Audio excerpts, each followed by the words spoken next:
대통령께서 생각하시기에 설명을 좀 부탁드리겠습니다. Mr. President, 연관된 질문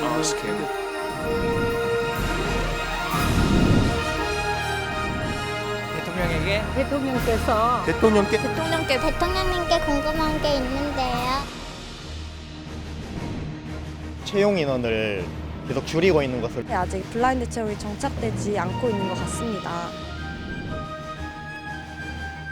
지금 지역 경제가 다 죽었습니다. 농민들이 살아갈 수 있는 방안을 얼마나 이게 부동산 올랐어. 아주 왜? 지긋지긋해. 정시의 비중을 더 높게 잡아주셨으면. 손목고 자사고 폐지가 우리는 국민이 둘로 갈라져서 싸우는 것이 싫습니다. 국민을 살리려고 하는 정치인지 나라를 위해서 하는 정치인지 남북 관계에 대해서 상당히 진척 뒤는가 싶더니 아들들을 정말 놀지 않게 해주는 마음껏 숨 쉴 수 있는 차별적인 발언을 금지할 수 있는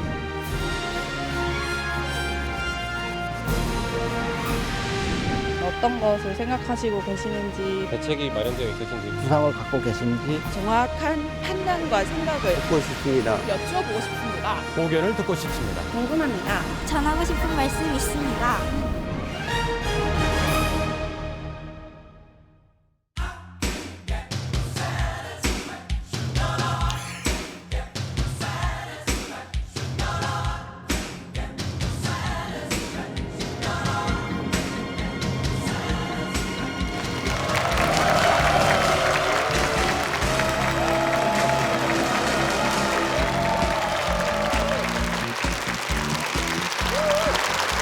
네, 여러분 안녕하십니까?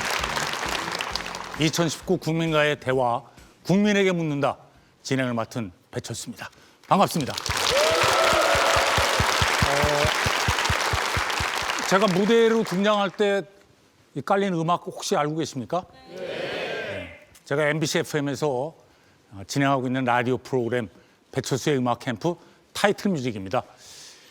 아시는 분만 아시겠습니다만 제가 30년 가까이 지금 라디오 프로그램에서 청취자 여러분의 사연과 신청곡을 소개해드리고 있거든요. 아마도 그것 때문에 오늘 제가 이 자리에 선 게 아닌가 그렇게 생각하고 있습니다. 아무튼 뭐 오늘 이 자리에 계신 분들 죄송합니다. 이게 제가 이런 프로그램 처음 해봐가지고 굉장히 당황스럽네요. 아무튼 오늘 이 자리에 계신 분들뿐만 아니라 집에서 텔레비전 시청하시는 여러분께도 소통이 잘 될 수 있도록 최선을 다하겠습니다. 최선을 다하겠다고 했지 뭐 잘할 수 있는 건 아닙니다. 아무튼 열심히 해보겠습니다. 자, 오늘 저와 함께 여러분과의 소통을 도와줄 두 분을 소개합니다. MBC에서 얼굴을 맡고 있는 허이루 아나운서입니다. 네, 안녕하세요. MBC 아나운서 허이루입니다. 오늘 이제 실시간으로 지금 계속해서 여러분들이 보내주시는 의견들 저희가 잘 받아서 또 이곳에서 나오지 못한 이야기들 전할 수 있는 시간 갖도록 하겠습니다.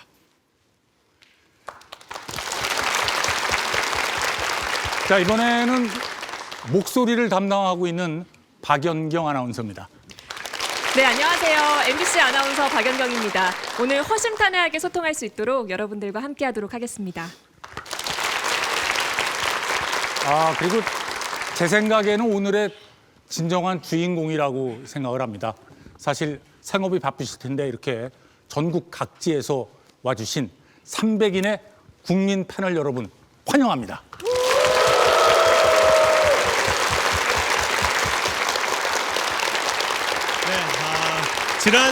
지난 일주일 동안 전국 각지에서 온라인 질문과 함께 이곳에 직접 찾아오고 싶다고 연락을 주신 분들이 약 16,000여 건이었습니다. 그 내용을 중심으로 저희가 이 빅데이터 조사를 의뢰를 했고요. 빅데이터 조사 결과 가장 언급이 많았던 질문들을 중심으로 2015년 인구 통계에 기초해 인구 비례, 성별, 그리고 나이, 지역 등을 고려해서 300분을 이곳 MBC 상암 스튜디오에 모시게 됐습니다. 다시 한번 모두 환영합니다.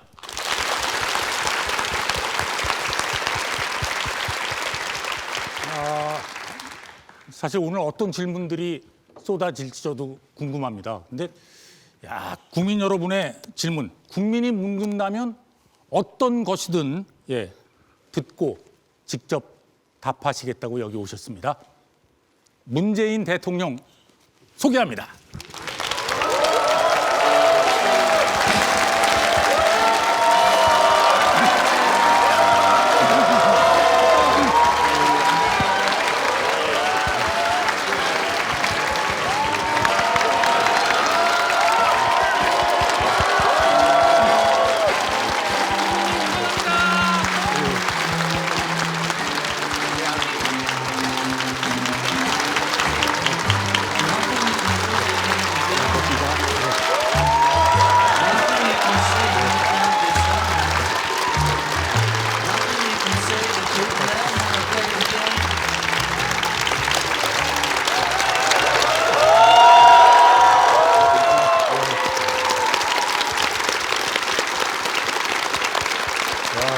깜짝 놀랐습니다. 사실 제가 뭐 한 40여 년째 방송 생활하고 있습니다만 제가 무대에 나올 때 이렇게 큰 환호를 받아본 적이 없거든요. 그래도 속으로는 날카로운 질문을 품고 있을지도 모르죠. 와. 그 대통령께서 나오실 때 제가 음악을 선곡해 드렸는데 비틀즈의 All You Need Is Love인데 혹시 아셨습니까? 예, 그 제목은 기억하지 못하지만 네네. 이 사랑에 관한 예, 노래죠. 혹시 뭐 특별히 선곡하신 이유가 있나요? 글쎄 저는 뭐 정치의 문외한이긴 합니다만 제가 볼 때는 지금 우리 사회에서 가장 필요한 게 뭐 사랑이 아닐까. 이게 대통령께도 필요하고 또 모든 국민들께도 사랑이 필요하다고 생각이 돼서 선곡을 했습니다. 마음에 드십니까?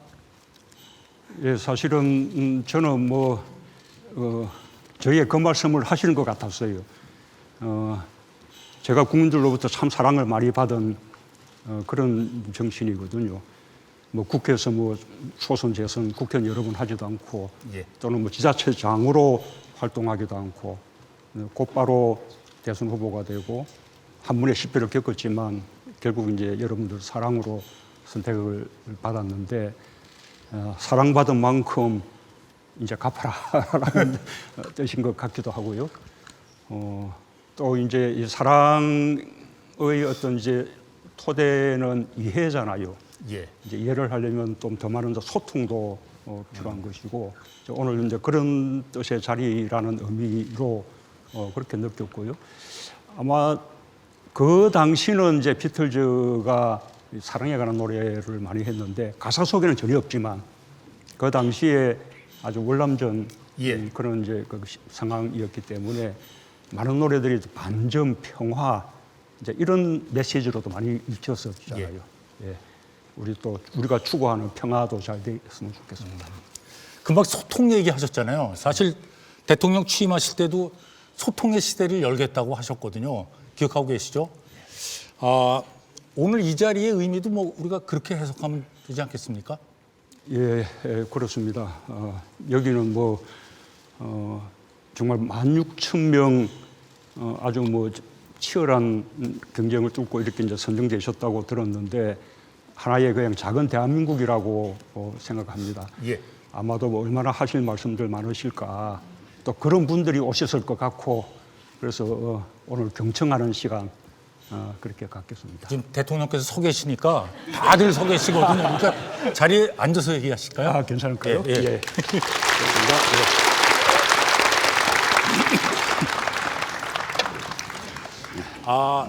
글쎄요. 아시는 분들은 아시겠습니다만 저희는 1953년 생으로 동갑입니다. 아니 저는 그 이야기 듣고 우리 배철수 씨한테 굉장히 폐가 될 것 같은 생각이 들었습니다. 아니 지금 대통령 나이야 뭐 그러려니 할 텐데 제가 더 나이 들어 보이는데요. 배철수 씨가 나이가 그렇게 됐어. 아마 그런 분들도 계시지 않을까. 아니 그래서 저희들이 이제 메일을 많이 받았는데요. 저는 뭐 일이라고 라디오 생방송 2시간 하는 건데 물론 준비도 하고 그렇습니다만 집에 가면 피곤하거든요. 그래서 대통령이라는 직업이 사실 극한 직업 아니에요. 그래서 많은 분들이 대통령께서 건강 관리는 어떻게 하고 계신지 비법은 있으신지 이거 물어보셨는데 저도 사실 좀 궁금합니다. 정말 힘듭니다. 우선은 노동 강도가 뭐 말이 아닙니다. 건강 관리 유의하고 있고요. 특별히 뭐 이렇게 하고 있는 것은 아니지만 또 많이 또 이제 격려들 해주시고 또 이 타고난 또 건강도 있고 그래서 건강은 뭐 아주 잘 유지하고 있습니다. 그냥 뭐 임기 동안은 건강 생각하지 않고 그냥 제 혼신의 힘을 다하고자 합니다. 예.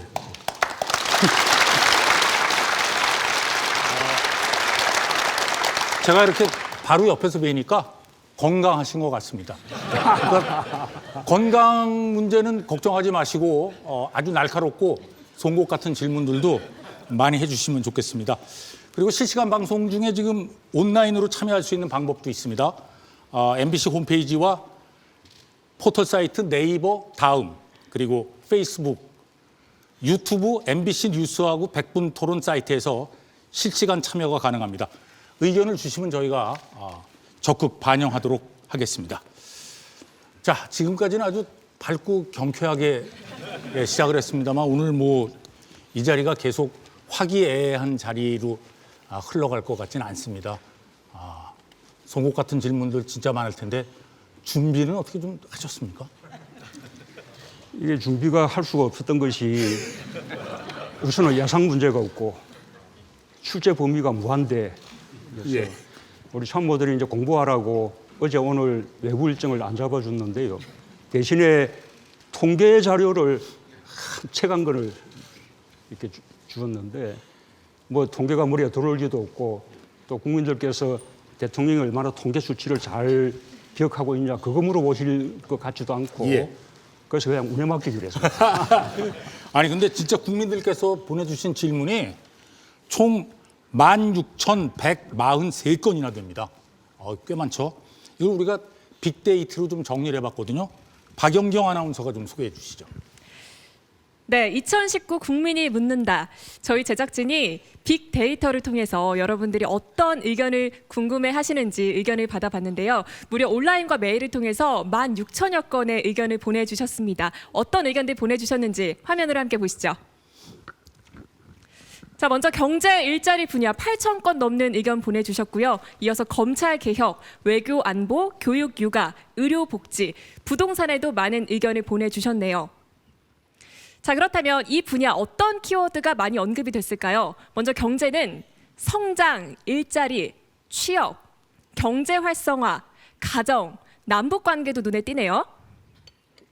다음도 볼까요? 자, 검찰입니다. 윤석열, 최근 공수처 설치와 관련해서 공수처라는 키워드도 눈에 보이고요. 또 세월호, 조국 전 장관의 이름도 눈에 보이네요. 자, 지금부터 100분 동안 생방송으로 진행되는 2019 국민이 묻는다. 여러분들과 진솔한 소통 예정돼 있으니까요. 지금부터 함께해 주시기 바랍니다. 네, 박연경 아나운서 감사합니다. 오늘 국민이 묻는다는 사실 사전 협의 없이 현장에서 질문자를 선택하고 답하는 형식으로 진행이 될 겁니다. 될수록 많은 분들에게 질문 기회를 드리기 위해서요. 질문자 1인당 질문은 하나씩만 받도록 하겠습니다. 그리고 첫 번째 질문자는 대통령께서 직접 선정해 주시기 바랍니다. 자, 어떤 분부터 질문하시겠습니까? 손 들어 주십시오.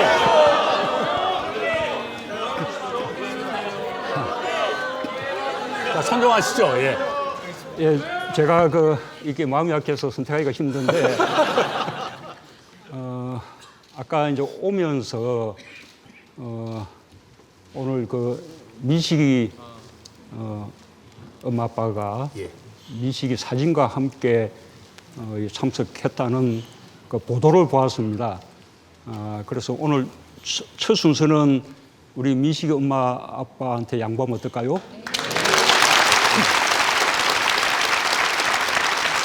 자, 마이크 받으시고 일어나서 간단한 자기소개하고 질문해 주시기 바랍니다. 안녕하세요. 전 9월 10일에 충남 아산에 위치한 어린이 보호구역 내 교통사고로 9살 큰아들 민식이를 하늘의 별로 보낸 엄마 박초희입니다.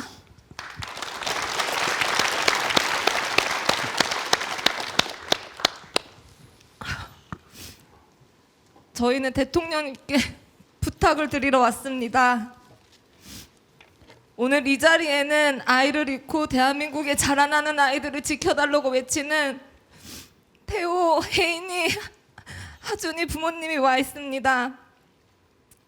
저희 유족들은 국민청원을 통해 다시는 이런 슬픔이 생기지 않게 막아달라고 외쳤고 기자회견을 수도 없이 했습니다. 아이들이 이름으로 법안을 만들었습니다만 단 하나의 법도 통과하지 못한 채 국회에 계류 중입니다. 스쿨존에선 아이가 차량에 치여 사망하는 일이 없어야 하고 놀이공원 주차장에서 차량이 미끄러져 사망하는 아이가 없어야 하고 아이가 다치면 빠른 안전조치를 취하는 것이 당연한 사회, 아이가 타는 모든 통학 차량, 등하원 차량은 안전한 어린이 통학버스이길 바랍니다. 대통령님이 공약하셨습니다. 어린이가 안전한 나라 2019년 내에 꼭 이뤄지길 약속 부탁드립니다.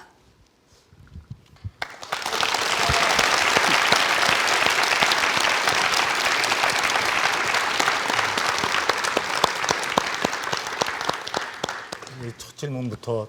근데 우리 모두는 사실 누군가의 어린이들의 부모입니다.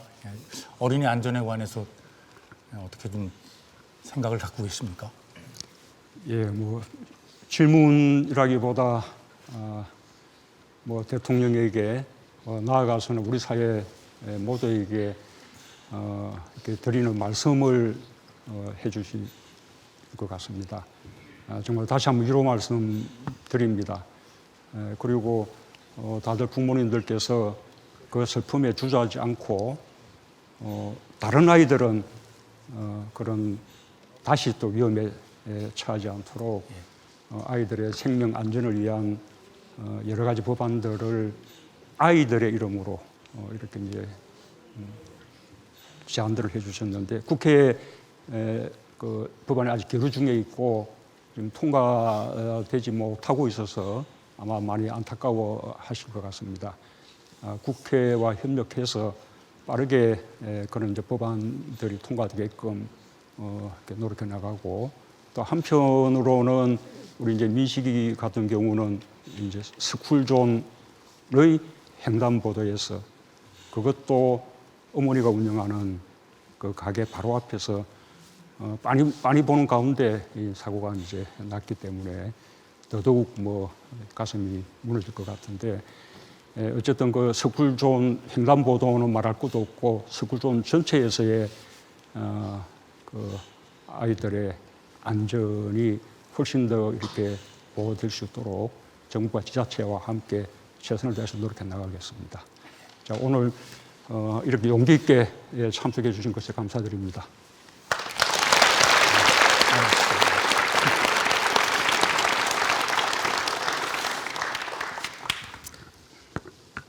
사실 저는 잘 모르겠습니다만 어린이들이 마음껏 뛰놀 수 있는 사회, 나라가 정말 좋은 나라라고 생각하거든요. 어린이 얘기가 나왔으니까 여기에 관련돼서 뭐 어린이 육아라든가 교육에 관해서 또 뭐 비슷한 질문 있으신 분 손들어 주시기 바랍니다. 그럼 제 얘기했으니까 자기소개하시고 질문하시죠. 안녕하십니까. 저는 인천에 있는 다문화 학교에서 다문화 학생들을 교육하고 있는 교사입니다. 제가 다문화 학생들 중에서도 특히 중도 입국 학생들을 교육하고 있는데요. 이 학생들은 설명을 드리자면 한국에 처음 들어와서 한국어를 잘 모르거나 아니면 한국 문화에 대해서 아주 생소한 학생들을 저희 학교에서 교육해서 한국 학교로 이렇게 보내는 역할을 하고 있습니다. 그런데 이제 저희 학생들을 가르치다 보면 이 다문화 정책이라는 것이 도대체 연구는 하고 있는 것인가, 그리고 도대체 주무부처는 왜 이렇게 많은 것인가 하는 생각이 굉장히 많이 들고요. 그래서 뭔가 효과적인 어떤 체계적이고 세부적인 이런 정책들이 아니라 어떤 이벤트성이 있거나 아니면 중복되는 이런 정책들이 굉장히 많아요. 그래서 실질적으로 도움이 될 수 있는 정책들을 좀 펴주셨으면 좋겠고요. 그리고 현장의 목소리를 전혀 듣지 않는다는 생각이 굉장히 많이 들어요. 이 학생들 같은 경우는 단순히 외국 학생이라고 생각하시지만 실제로 많은 학생들이 고려인 4세 학생들이나 아니면 조선족 자녀들 아니면은 탈북민 자녀들 중에 제3국에서 출생한 자녀들 또는 난민 이런 자녀들이 상당수 많이 차지하고 있거든요. 이 학생들에 대한 어떤 실질적인 어떤 관심이나 지원 체계가 마련되었으면 좋겠습니다. 네. 사실 요즘 뭐 우리 사회가 다문화 가정들도 굉장히 많아지지 않았겠습니까? 올해 그 결혼한 부부 10상 가운데 한 쌍이 이렇게 다문화 가정이라고 합니다. 점점 더 이렇게 늘어날 수밖에 없죠. 그래서 이 다문화 그 가정을 이룩하신 분들, 그분들의 자녀들이 우리 사회에 잘 동화될 수 있게 하는 것, 그것은 그분들을 위해서도 중요한 일이고 또 그렇게 될수록 우리 사회의 어떤 문화나 어떤 관용, 다양성 이런 것이 훨씬 풍부해지는 것이거든요. 우리가 이제 잘 받아들일 필요가 있고 아마 그분들이 겪는 가장 큰 애로가 언어일 것 같습니다. 외모에서부터도 좀 차이가 있을 수 있는데 특히 제대로 이렇게 소통하지 못하면 그것이 이제 아이들로부터 따돌림을 받는 그 이유가 된다든지 여러 가지 이제 어려움을 겪게 되고 다문화 이주민들도 마찬가지죠. 그런 면에서 아주 소중한 노력을 하고 계시고요. 정부가 이 다문화 가정이 우리 사회에 잘 안착할 수 있도록 또 그분들은 그분들의 정체성을 지키면서 우리 문화의 다양성을 높여주는 역할을 할 수 있도록 최선을 다하겠습니다. 예.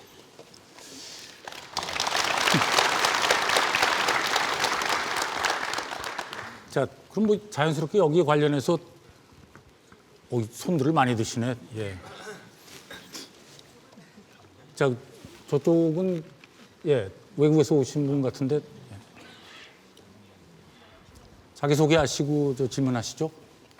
예, 안녕하세요. 문재인 대통령님 반갑습니다. 저는 한국에서 14년 되고 그다음에 한국 와이프랑 여기서 결혼하고 아기 2명 태어났습니다. 그다음에 문재인 대통령에게서 조금 만나서 반갑습니다. 그다음에 여기서 한국에서 다문화 위해서 여러 가지 문제 있습니다. 거기서 우리 와이프가 한 번이고 장하게 설명드리겠습니다. 죄송합니다. 네, 제가 볼 때 세계 최초로 한국말로 통역을 해야 돼서 네, 양해 부탁드리겠습니다. 근데 말씀 정말 잘하시는데요. 네, 감사합니다. 그래도 이쪽으로 넘긴 거는 현명한 선택인 거예요. 네. 저희는 먼저 대통령님을 전에 3년 전에 뵌 적이 있어요. 대통령님 취임하셨을 때 그 홍은동 자택에서 그 청와대로 떠나시기 전에 저희 아이 큰아들과 그리고 신랑과 같이 이제 사진을 찍어주신 적이 있거든요. 그래서 지금 오늘 또 이렇게 두 번째로 뵙게 돼서 너무 영광이고요. 저희가 이제 다문화에서 나온 거에서 이어서 이제 말씀을 드리자면 저희가 이제 아들이 둘이 있거든요. 근데 그 아들들이 이제 곧 지금은 아니지만 한 10년 후에 군대를 간다고 생각을 하면 저기 보시다시피 이제 무슬림 국가에서는 돼지고기를 먹지 못하게 되어 있거든요. 근데 지금은 좀 난민 문제나 무슬림 문제에 대해서 편견도 많은데 이 아이들이 만약에 군대에 갔을 때 그런 쪽으로 차별을 당하지 않을까 그런 부분에서 이제 부모로서 걱정이 돼서 저희가 이제 그 부분에 대해서 질문을 드리고 싶었는데 앞으로 이제 이런 다문화 아이들이 군대에 갔을 때 나라에서 어떻게 대비를 하실 수 있을지 이제 그런 세대가 준비가 돼야 한다고 저희는 보고 있거든요. 그리고 또 저희 아이들이 국방의 의무를 할 수 있게 나라에서 어떻게 도와주실 수 있는지 그런 것들에 대해서 좀 알고 싶고 한마디 더 덧붙이면은 저는 이제 워킹맘인데 저희 회사에서 작은 회사인데 이렇게 좀 제가 일과 가정을 둘 다 양립할 수 있도록 많이 도와주시고 있거든요. 근데 오히려 큰 회사보다 그런 작은 회사들이 제가 더 워킹맘으로서 잘 성장할 수 있도록 도움을 주고 있는데 정부에서도 그런 작은 회사들 큰 회사 위주로 지원을 하시잖아요. 뭐 가정 친화 기업 뭐 그런 것들에 대해서. 근데 그런 부분에 대해서 작은 기업들도 좀 응원을 해주셨으면 하는 마음이 듭니다. 예. 워낙 잠시만 다시 드리세요. 다시 예. 혹시 그 아까 다문화 가정 그 아이들의 군복무에 대해서 혹시 뭐 의견을 갖고 계신 게 있습니까? 이렇게 하면 좋겠다. 예, 우리 대통령님한테 이거 액자로 직접 이거 사진 찍어서 이거 예. 꼭 들고 싶었어요. 아, 그거는 뭐 끝나고 주시면 어떻겠습니까? 아, 예. 예. 제가 받아와도 됩니다. 괜찮습니다. 예. 예. 예.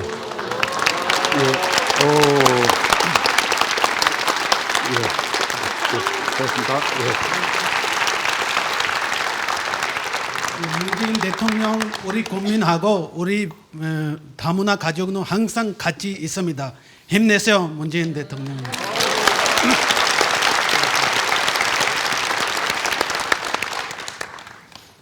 사진이 아주 잘 나왔는데요. 예. 대통령께서 워낙 정말입니다. 포토제닉하셔가지고. 예.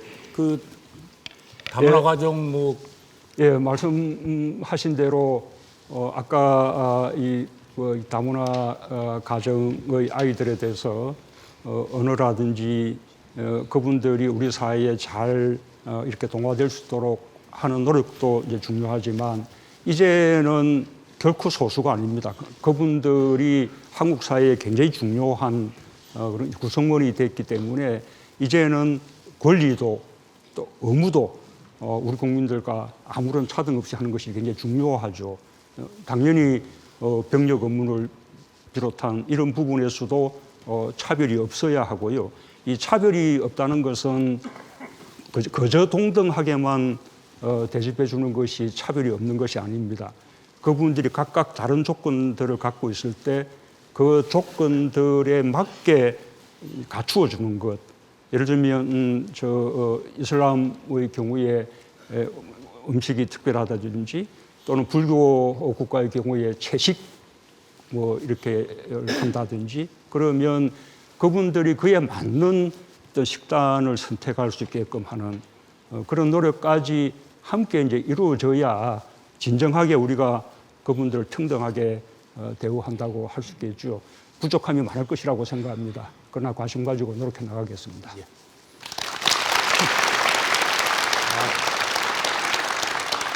군복무 얘기 나왔으니까 사실 최근에 모병제도 뭐 문제가 되고 있고 저도 이 문제는 굉장히 관심이 있습니다. 왜냐하면 제 막내 아들이 다음 주에 입대하거든요.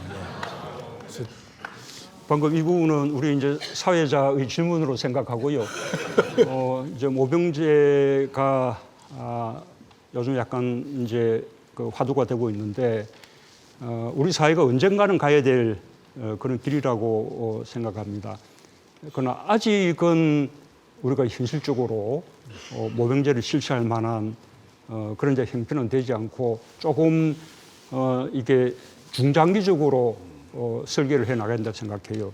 갈수록 부사관 같은 직업 군인을 늘려나가고 그다음에 또 사병들의 급여도 이렇게 높여 나가서 늘어나는 재정을 우리가 감당할 수 있게끔 만들어 나가고 그다음에 이제는 병력 중심이 아니라 첨단적이고 과학적인 장비 중심의 군대로 전환해서 병력 수를 줄여 나가고 나아가서는 남북 관계가 더 이제 발전해서 평화가 좀 정착이 된다면 남북 간의 좀 군축도 좀 이루고 이런 이제 조건들을 갖춰 나가면서 모병제를 연구해 나가지 않을까 그렇게 생각합니다. 자, 그럼 뭐 국방 이쪽이나 군복무에 관해서 질문 있으신 분 손 들어주세요. 아주 곧 군대 갈 학생 얘기 한번 들어보죠. 네, 예, 안녕하세요. 강원도 행성에서 온 민족상황고등학교 2학년 김동규라고 합니다.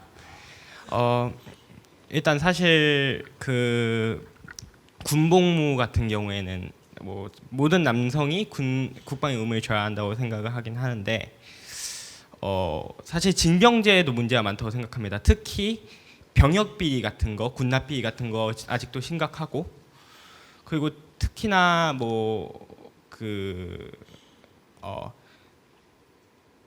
모든 그 군대를 가기 싫어하는 사람, 사실 남자들 중에서 군대를 가기 싫어하는 사람들이 더 많다는 게 현실이기 때문에 이분들이 사기가 사실 떨어질 거라고 생각하거든요.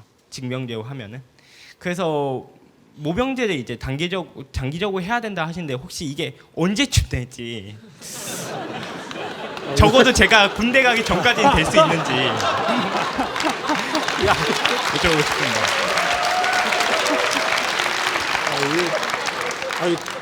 대통령께서 대답하시기 굉장히 곤란하실 것 같은데 임기 내에는 안 될 것 같습니다. 모병제. 그렇죠? 아무래도 본인은 모병제 혜택을 못 볼 것 같습니다.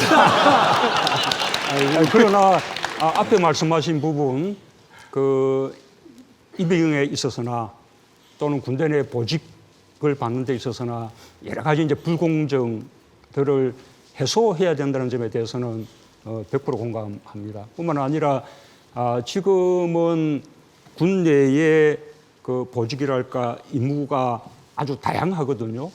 뭐 옛날에는 아주 강건한 육체적인 능력, 이것이 이제 기본적으로 필요했지만 지금은 뭐 전산 의무라든지 레이더 의무라든지 또는 과학 장비를 다룬다든지 이런 부분들은 그렇게 강건한 이렇게 체력이 필요 없는 그런 복무 분야도 많이 있습니다. 그래서 제 생각에는 가급적 모병되기 전까지는 가급적 모든 분들이 이게 군 복무를 하면서 대신에 아까 말한 추호를 높여주고 또 복무 기간은 좀 단축시켜주고 자신의 적성이나 능력에 맞는 보직에 배치해주고 이런 노력들을 먼저 좀 선행을 할 필요가 있지 않을까 생각합니다. 알겠습니다. 자, 이쯤에서 저 모병제하고 국방에 관한 얘기는 그만하고요. 아까 저 빅데이터로 보셨지만 사실 경제 문제하고 검찰 개혁 문제가 제일 많이 나왔는데 그쪽 관련해서 뭐 질문 있으신 분? 예. 뒤에서 굉장히 크게 외치시니까 돌아볼 수밖에 없네요. 예. 자, 질문하시죠. 예. 자기 소개하시고요. 예. 안녕하십니까. 7월 2일 날 뵙고 또 뵙겠습니다. 안녕하십니까. 문재인 대통령님. 서울시 강동 암사동은 1,500명 영세한 가죽 패션 소공인들이 집성소를 이루고 있습니다. 저는 구에서 살면서 한국가죽산업협동조합을 운영하는 고성인입니다. 2019년 최저임금 인상이 대기업, 중소기업, 소상공인을 구분하지 않고 동시에 급격히 인상되다 보니 중소기업이나 소상공인들이 힘들어합니다.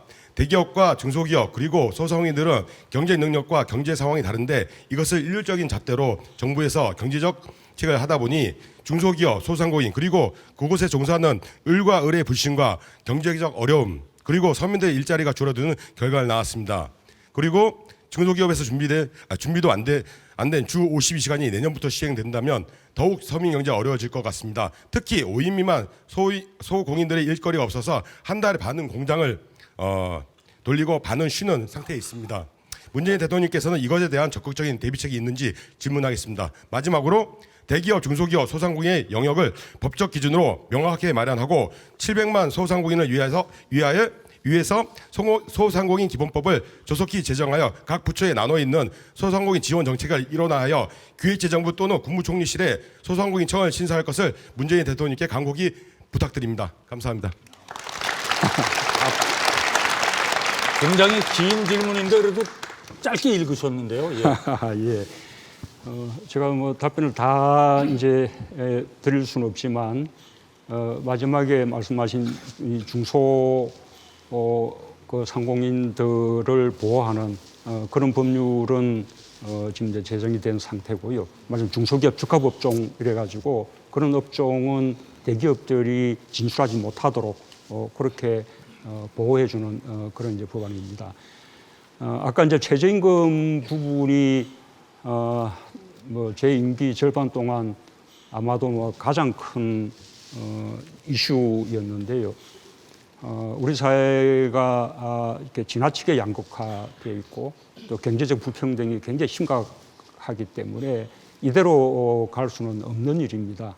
그래서 최저임금 인상은 반드시 우리가 포용적인 성장을 위해서 가야 할 길이라고 그렇게 생각하고요.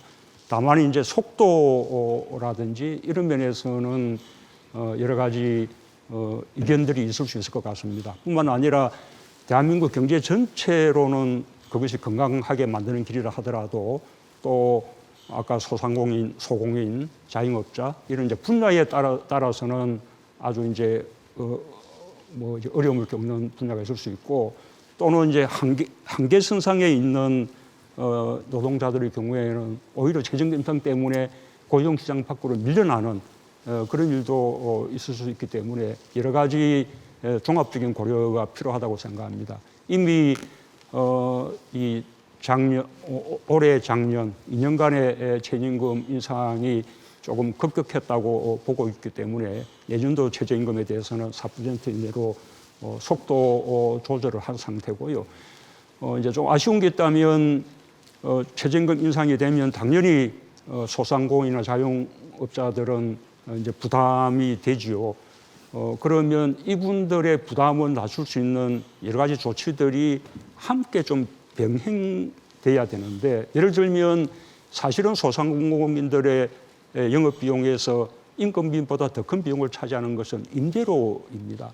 그럼 임대료의 어떤 이제 인상을 이렇게 좀 억제한다거나 또는 이제 또 계약 갱신 청구를 할 수 있게 한다거나 뭐 여러 가지 또 카드 수수료를 대폭 낮춰준다든지 이런 이제 조치들이 아마 이제 병행이 됐으면 아마 훨씬 덜 힘들지 않았을까 싶은데 그게 최저임금 인상은 최저임금위원회에서 그에 이렇게 하게 돼 있는 반면에 소상공인들을 보호하는 여러 가지 이제 이 제도들은 전부 국회에서 입법이 돼야만 이루어지는데 이 시차가 굉장히 이제 자꾸 이제 길어지기 때문에 그 어려움을 가중시키는 것이라고 생각하고요.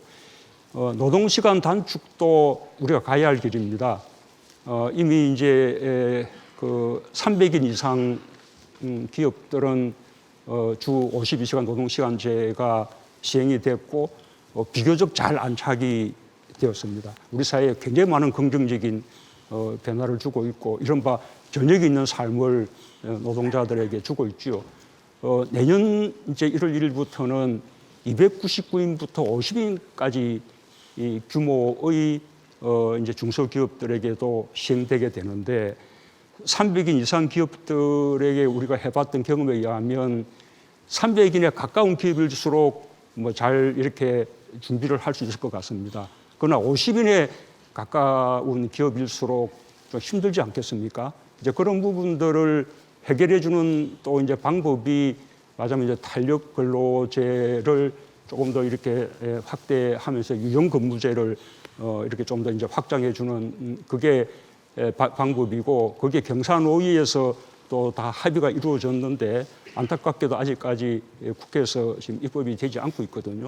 지금 시행일자가 코앞에 다가왔기 때문에 이번 정기 국회에서 좀 꼭 입법을 좀 해주시기를 촉구를 드리고요. 만약에 이제 입법이 안 될 경우는 또 정부가 할 수 있는 여러 가지 이 방법으로 소상공인들의 그 어려움이나 충격을 완화시켜 나갈 수 있도록 그렇게 노력해 나가겠습니다. 자, 예.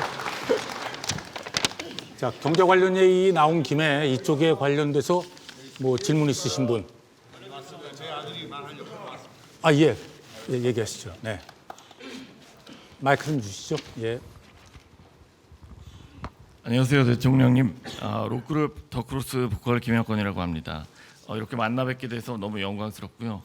보시다시피 저는 사지 장애인입니다. 하지만 장애를 가진 후에도 국가의 활동 지원 제도를 통해 케어를 받고 사회 활동도 열심히 하고 있습니다.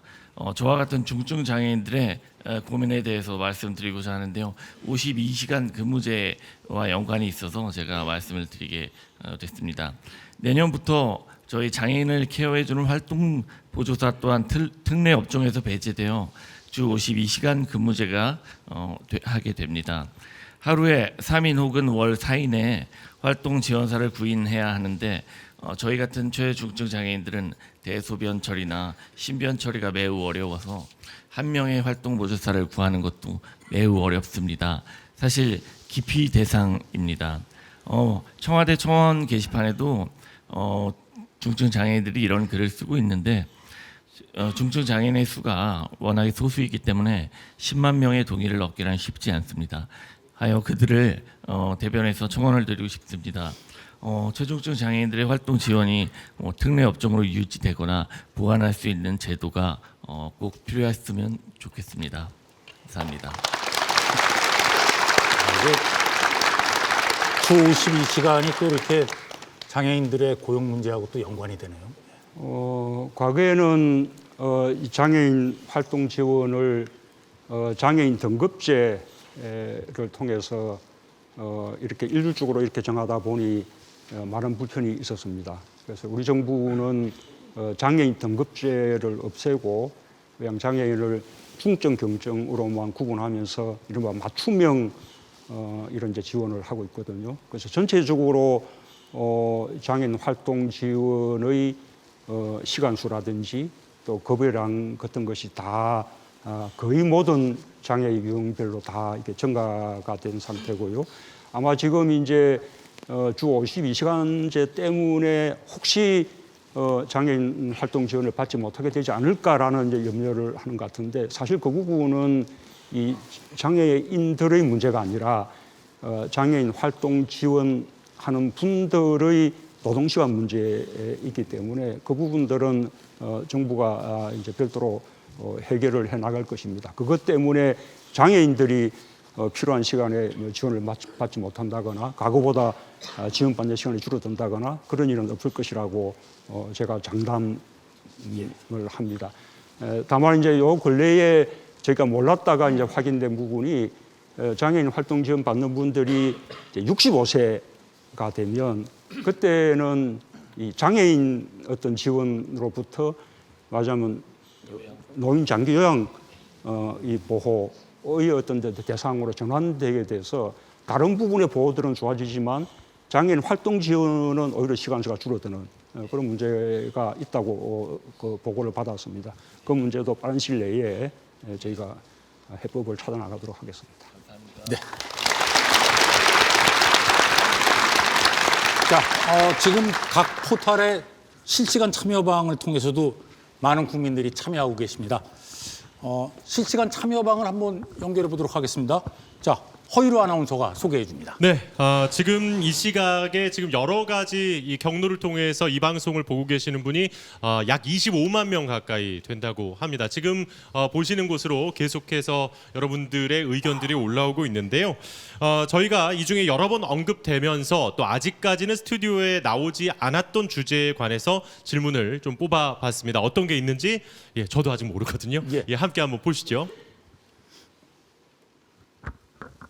부동산과 관련된 것이 있고요. 그리고 또 이어서 조국 전 법무부 장관과 관련된 문의도 상당히 많이 들어오고 있다고 합니다. 그리고 역시 그와 관련해서 검찰, 또 북한과의 관계에 대한 질문들이 있습니다. 또 교육정책, 학부모 학생의 의견 반영은 앞서 이제 물어보신 것, 현장의 의견을 잘 듣고 계시느냐, 이 부분에 대해서도 조금 궁금해하시는 것 같은데요. 지금 다른 부분들에 대한 이야기들은 계속 나누고 있습니다만 아직까지 역시 그 두 번째로 가장 많이 나왔던 주제인 검찰에 대한 이야기는 전혀 하지 못했던 것 같습니다. 대통령께서 우리 시민들께서 보내주신 저 두 번째와 세 번째와 관련한 좀 의견을 말씀해 주시고 또 그와 관련해 이곳에 계신 나머지 또 국민들의 질문을 받아보면 어떨까 싶습니다. 예.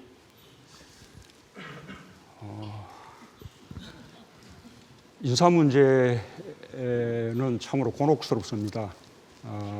여러 번에 걸쳐서 국민들 높이에 맞지 않다.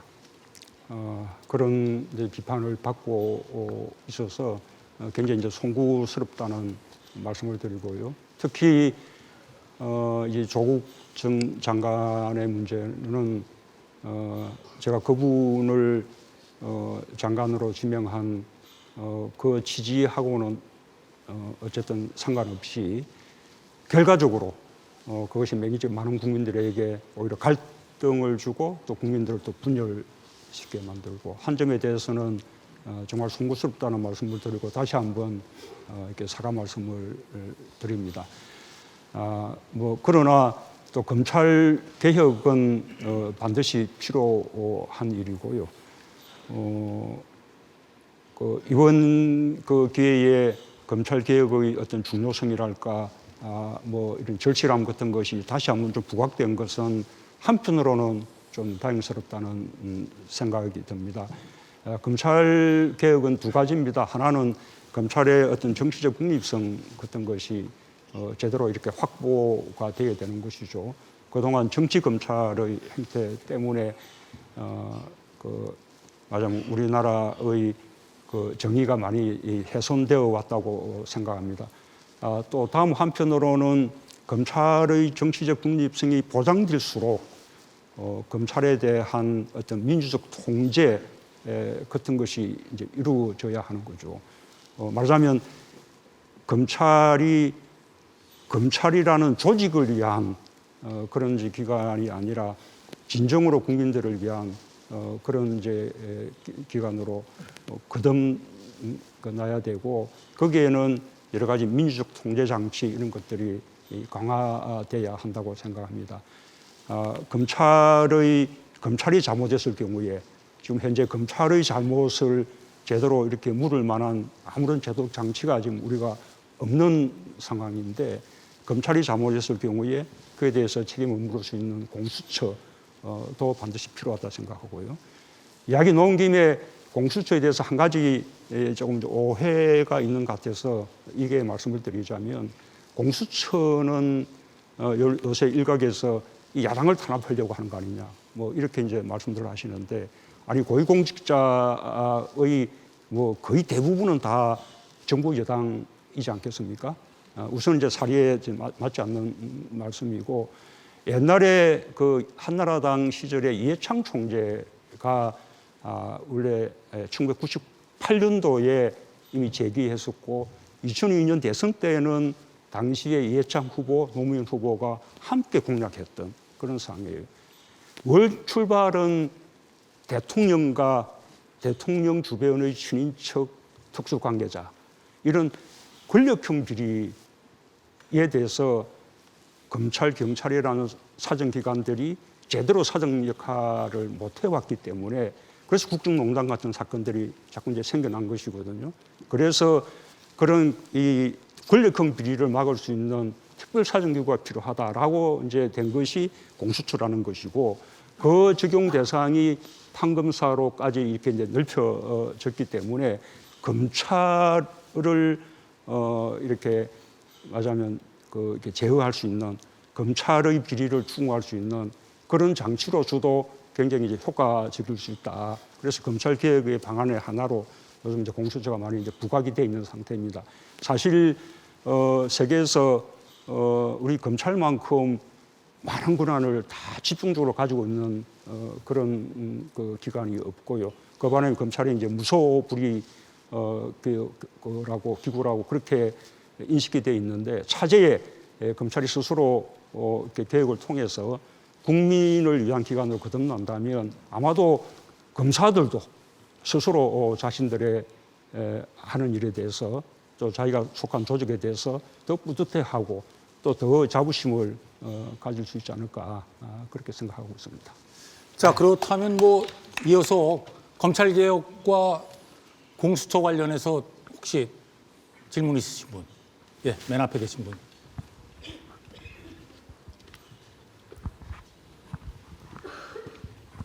예, 반갑습니다, 대통령. 저는 덕소에서 온 김석동이라고 합니다. 경기도 덕소에서 왔습니다. 저는 아까 대통령이 들어오실 때 눈물이 터졌습니다. 사실 왜냐하면 많이 늙으셨어요. 네, 굉장히 힘드신 것 같아요. 물이 더 빠졌어요. 예. 그리고 배철수 씨는 예전에 제가 8학번인데요.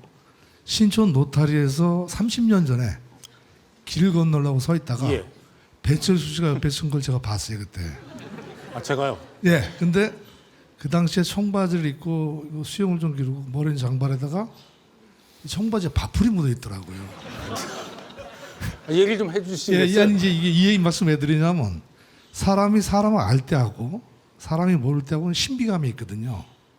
근데 이제 알고 나면 또 예전에 그 모습을 봤기 때문에 그 기억대로 계속 가는 거고, 대통령님은 제가 밥풀을 못 봤기 때문에 계속 존경하신 거고.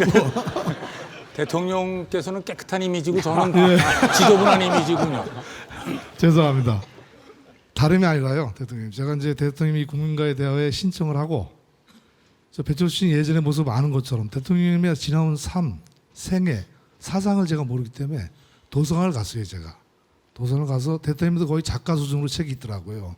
4권인가 5권을 봤는데 그 책을 보면서 보면 볼수록 깜짝 놀랐던 게, 이거 좀 갖고 왔는데, 이게 운명이라는 책입니다. 대통령 잘 아실 겁니다. 이 책 내용을 가만히 보면 이미 2009년도 그 이전부터 대통령님은 검찰개혁의 필요성을 알고 계셨어요. 그리고 그 이전에는 지나온 삶이 잘못을 바로잡는, 또 불의에 저항하는 그런 삶이셨는데, 이제 역사를 바꿀 수 있는 자리에 가셨는데, 지금 2년 반이 지났는데 왜 이제서 이게 이슈가 되고 이제까지 못한 건지, 안 하신 건지, 안 하신 건 아닐 텐데 못 하시면 누가 못하게 하는 건지 우리가 사실 알거든요. 누구라고 얘기를 못 하는데 방송이라서. 그럼 그 사람들을 그냥 속 시원하게, 예? 이게 안전뱅이 이론 같은 것처럼 내가 걷고자 할 때 앉아 있으면 이게 뒷다리를 잡는 거랍니다. 왜? 나는 열심히 걸어가는데 앉아서 편안히 쉬니까요. 근데 지금 어떤 상황이냐면 앉아서 쉬는 정도가 아니라 들어 누워버렸어요. 그리고 얘기 좀 하자 그러면 뛰어나가 버려요, 딴 데로. 이건 아닌 것 같아요, 제가 보기에도. 그래서 이런 식으로 가니까 제가 이제 3남 1녀 중에 4남인데 정치를 모를 때랑 이게 관심을 가질 때랑 달라지는 게, 자꾸 집에 가서도 명절 때 이런 얘기를 하다 보면 오죽하면 저희 아버님께서 둘째는 집에 오지 말라 그럽니다. 또 오늘 우리 아들이 이제 27살 직장을 다니는데 여기 와서 전화를 했어요. 제가, 야, 아버지 여기 나간다 그랬더니, 아버지 위험한 발언 하지 마세요. 근데 이게 맞는 소리고 바른 소리를 하는 것이 위험하고 이게 양극화가 돼버린 것 같아요. 좌와 다른 우가. 분들의 질문을 예. 위해서 짧게 질문을 하겠습니다. 네네 부탁 좀 드리겠습니다. 그래서 진보와 보수라는 거는 상하 격차를 줄이는데 초점을 맞춰야지, 자꾸 우측을 하고 자꾸 좌측을 하고 광화문 사람, 서초동 사람, 이건 아닌 것 같습니다. 이런 양극화 되는 걸 좀 해결해 주십시오. 이상입니다. 검찰개혁에서 갑자기 양극화로 갔습니다.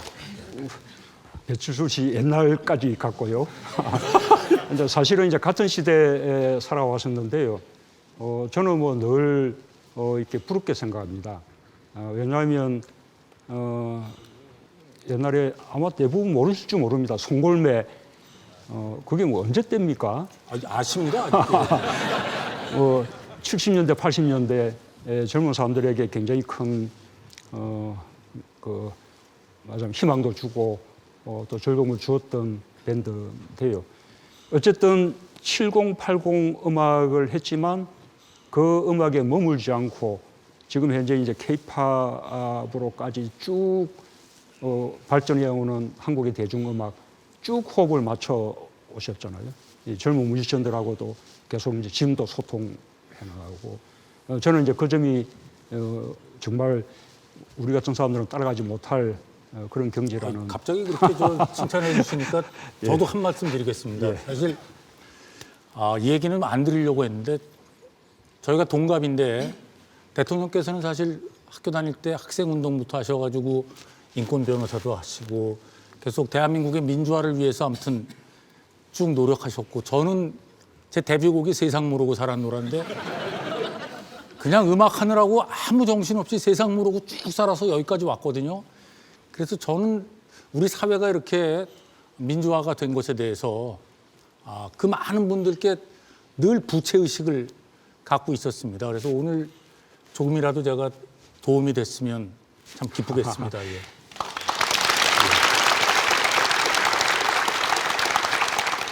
그런데 이야기는 좀 이제 저는 당치 않다 생각하고요. 왜냐하면 그 엄혹했던 독재 시기에 뭐 민주화 운동 하는 것은 굉장히 의미 있는 일이었다고 생각해요. 그렇지만 그게 다는 아니죠. 예를 들면 그때 당시에 이렇게 음악 활동을 통해서 젊은이들에게 희망을 이렇게 주고 즐거움을 주었다면 그것은 민주화 운동 못지않게 또 값진 일이죠. 감사합니다. 저는 뭐 동의하지 않으십니까? 그 방금 말한 검찰 개혁이나 공수처 문제도 보수 진보의 문제가 아니라고 생각합니다. 일종의 이제 우리의 민주주의를 좀 쉽게 우리 흔히 많이 쓰는 표현으로 글로벌 스탠다드로 이렇게 맞게 발전시켜 나가는 일이거든요. 근데 이것이 마치 보수 진보 이념 간의 어떤 문제처럼 이렇게 다루어지면서 각각 거리에서 막 이렇게 다른 집회들을 하는 거 보면 정말 참 답답하면서도 마음이 아픕니다. 사실은 이것이 정쟁화되어 있는 것이지 보수냐 진보냐 따라 이렇게 달라질 수 있는 문제는 아닌 것이거든요. 보수도 검찰다운 검찰을 가져야 되는 거고, 그 다음에 또 이 특권층이 부패하지 않도록 강력한 사정 기관을 가져야 되는 거죠. 그 점에서 이게 서로 생각이 다를 바가 없다고 생각합니다. 그럼에도 불구하고 자신들이 야당 시절에는 주장했던 것을 거꾸로 또 반대 입장이 되면 그것이 하나의 정파적인 반대로 이렇게 자꾸 이제 나아가기 때문에 이것이 이제 오랜 세월, 지금 20년 넘게 공수처 문제가 지금 논의가 되고 있지만 아직도 해결되지 못한 거죠. 참여정부 때도 시도가 됐지만 법안도 발의가 됐지만 그때 통과가 되지 못했고요. 이번 정부 들어와서도 우리가 첫 해부터 공수처와 검경수사권 조정은 이미 법안들을 다 제출을 했습니다. 지금까지 그것이 이제 처리가 되지 않고 있는데 지금 패스트트랙에 이제 올라탔기 때문에 과연 이제 이 법안 처리 여부를 우리가 관심 가지고 지켜볼 필요가 있는 것이고요. 어쨌든 결국은 그 입법을 할 수 있게 만드는 힘은 뭐 대통령의 의지도 중요하지만 그것을 지지해주는 국민들의 힘이 중요하다고 생각합니다. 지금 검찰 개혁에 대해서는 아주 말하자면 쉽게 오지 않을 그런 좋은 기회를 맞이했다, 그렇게 생각하고 있고요. 지금 이제 법무부 장관이 저는 책임자로 생각했지만 낙마를 하고 말았는데, 사실 검찰 개혁은 법제도적인 개혁은 법무부가 하는 것이지만 검찰의 조직 문화를 바꾸고 수사 관행을 바꾸고 하는 것은 또 검찰이 또 스스로 하는 것이거든요. 저는 그 부분에 대해서는 한편으로 검찰 내부에 대한 개혁은 윤석열 총장을 신뢰를 하고 있습니다. 그리고 또 법제도적인 개혁은 국회와 협력하면서 또 앞으로 법무부를 통해서 더 이렇게 강력하게 지속해 나가겠다 말씀을 드리겠습니다. 예. 자, 온라인으로도 계속 질문을 받고 있으니까 국민 여러분의 많은 참여를 부탁드립니다. 자, 실시간 참여방은 프로그램 말미에 한 번 더 연결하도록 하겠습니다.